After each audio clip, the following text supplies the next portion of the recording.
Sometimes when you cut a tree down, you can remove almost the entire trunk, and yet the tree will not fall.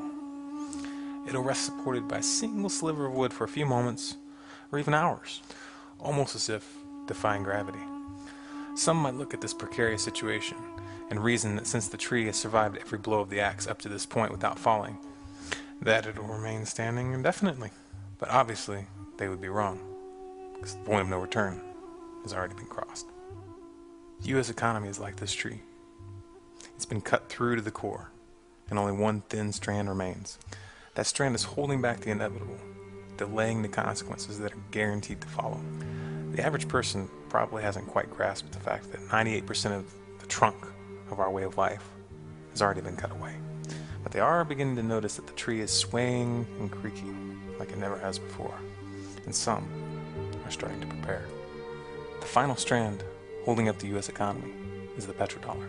As long as oil is only sold internationally in U.S. dollars, the demand for the dollar will persist. And it's that demand which enables the dollar to continue to seem to have value.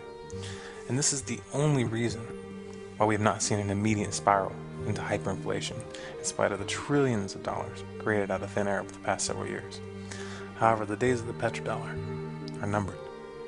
And when the petrodollar is gone, the consequences will be immediate and earth-shattering. The events that will follow have no precedent. There's never been a time in all recorded history when all the economic systems of the entire planet were bound to and dependent on one single, worthless fiat currency. The world has never seen an empire as powerful and pervasive as the United States, and as a result, most people cannot even fathom what will happen when it falls. I'm going to tell you what's coming, not to scare you, but because it's the truth, mathematical certainty. I want you to understand so that you'll prepare, so that you'll live. Once the US dollar loses its world reserve currency status, hyperinflation will set in immediately. Within days, all foreign imports will grind to a halt. No one will have any reason at that point to trade perfectly good products for our worthless paper. Since the US currently imports 2/3 of its oil, gas prices will skyrocket for a short period as the dollar unwinds. Within weeks, all non-agricultural civilian use will be cut off entirely. Average citizens will not be able to buy gasoline at any price. All oil will be reserved for military and farm use, and even in these areas, there will be severe shortages. The riots and the looting will start when the price for even the most basic food products becomes inaccessible for the poorest of society. But within a very short period of time, the panic will spread into the middle and upper class. Martial law will be attempted, but will fail. It'll fail for the simple reason that the soldiers and the police charged with maintaining this martial law will begin to realize that they won't be able to protect the lives of their family if they remain at their post. The darkest and the most dangerous period of this collapse will begin when the riots stop.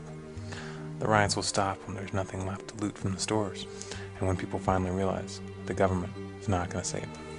I'm going to hold back from describing what will happen next, but I will say this. You need to have a store of food, water, and seeds, and you need to be armed.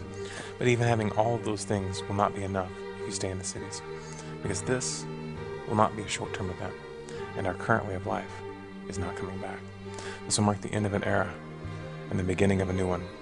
Only those who adapt to the new normal will live to describe this time to their grandchildren, and it is only they who will decide whether we enter to a new dark age or a new renaissance.